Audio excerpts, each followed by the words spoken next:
Hey everybody. As you might be able to tell by taking a look at the tabletop, I like Heritage firearms. I have a few of their revolvers here. This is I believe the Rough Rider has, I think it's like a 4-inch barrel, 4.5-inch barrel. I have the Barkeep with about a 2-inch or 2.5-inch barrel, and I have the 16-inch version. And no, it does not shoot a little flag that says bang out of the end. But anyway, I enjoy them, I like them, and I'm actually planning on maybe picking up another one.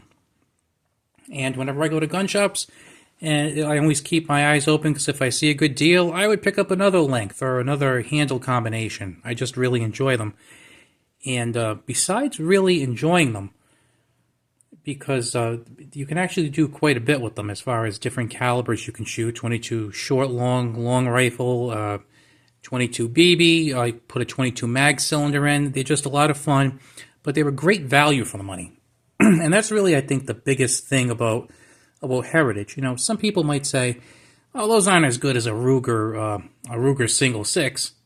Okay, I've never shot a Ruger single six, but I've heard excellent things about them, and probably better materials, better quality, better workmanship. But it's also not going to cost like $600 or maybe even more. Who knows? I'm not sure what a single six sells for, but I know it's a lot more than I paid for these. This was about $170. This was maybe $150, and this was about $130. So you probably could buy all three of these for the price of a single six. And again, I'm not disparaging the single six. I'm sure it's worth the money. It seems like a great gun. But what I am trying to point out is that one of Heritage's strengths is that it's a really, really good value. Okay? Not only is it good, but it's good for the money. Well, today I saw a YouTube video with this guy unboxing something that I had not heard of. It is a shotgun by Heritage called the Heritage Badlander. So I'm like, wait a minute, Heritage is making a shotgun? Now, I knew they released a few lever-action rifles, but they're releasing a double-barrel shotgun? Oh, this is great. So first I knew it was a shotgun. Then I see it's double-barrel. Then I see it has 18.5-inch barrels with a bead sight. And I'm like, oh crap, Heritage just released a coach gun. So I'm thinking, Heritage is a value brand, okay? So they're going to bring us something that's reasonable. Then I saw that it was imported from Turkey. Now, I have a couple of Turkish shotguns, and they were very, very reasonably priced.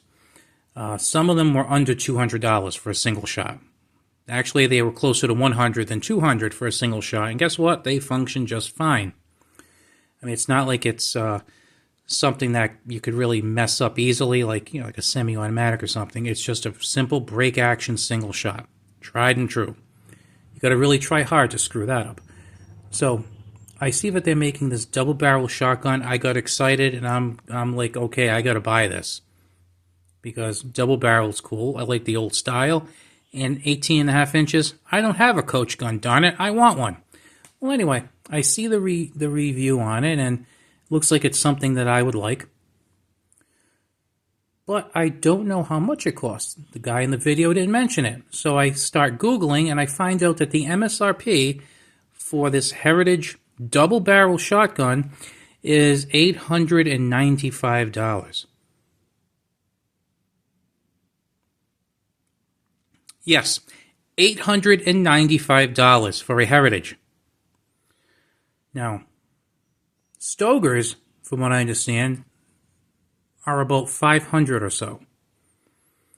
So you can either buy a Stoger coach gun with lots of options for like $500, or you can buy this for $895. Something ain't right. But I got to tell you, this doesn't shock me. I still find it surprising just because of the price level and the amount higher that it is over the Stoger.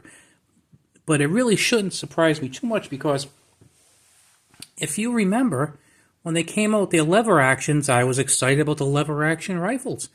And then I found out they were a bit higher than I thought they should have been because, quite frankly, for not much more, I can get a Henry. Now if the Heritage rifles were $250 and the Henrys were like $700, yeah, I'm going for the Heritage all day long. But when the difference is less than $100 or maybe like 50 or 60 bucks, I'm going for the Henry. I'm just doing that. So when the price is close to the nearest competitor or the similar competitor, I think most people are going to spend that extra $50 to $100 to go with the better known competitor with the better reputation. But in a case like this where, you know, probably the most common coach gun is a Stoger, and those are going for $500 or so, and then you're coming out of the woodwork with an $895 shotgun, that's insane. Who's pricing these things? And you can't say, well, you know, it was made in the USA, and, you know, our workers make more, and it was made in Turkey and imported. Some of your cheapest shotguns that you'll see are imported from Turkey.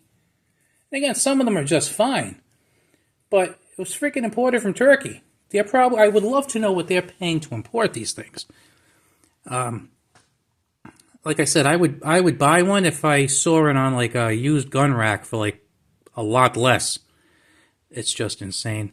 You know, it makes you wonder, like, if you look at something like the PSA Dagger, for example, Palmetto State Armory's Glock clone, they sell those for like, I think in the low to mid 300s. But they're basically competing with Glocks. So you have like I don't know, maybe like $150, $175 price difference. So it kind of makes sense. It starts making a lot less sense if PSA said, well, Glock charges $525 for this model, so we're going to charge $525 for this model. Well, guess what? Most people aren't going to buy them. They're going to buy Glock. And if they said, we're going to charge $1,000 for our Glock clone, even if it's great, probably almost no one's going to buy them. And I think the same thing is going to happen with Heritage. I don't see people buying them. It's a value company. I mean, that's really the reason why you buy these guns. I mean, don't get me wrong, they're a lot of fun. They're nice guns. But I buy them because they're cheap and fun. There's a lot of fun guns out there. And there are some cheap guns out there. But they kind of fill the niche of being cheap and fun. And that's what you got in front of you. These are a riot to go to the range with, just because you can shoot for a good long time and it's not costing you much compared to if you're shooting, 38 special or 357 or 44. You're just plinking away with some 22 Magnum, 22 short, 22 long rifle, and they're basically just turning the whole the whole like value proposition on its ear. Like, that's their thing. It would be kind of like, let's think, like Hyundai making a $300,000 car. How many people in the $300,000 car market want a Hyundai or a Kia? They don't want them. And by the way, I love Kia. I'm not dissing Kia. I love Kia. But you know my point. So if you have not already checked out the Badlander, check out Heritage's website. You might like it. Actually, I think it's a cool looking gun. It's just grossly overpriced, and I think they really misjudged their audience on that one. So anyway, check it out, read away, and if you like this type of video, I would appreciate the thumbs up. I'll talk to you later.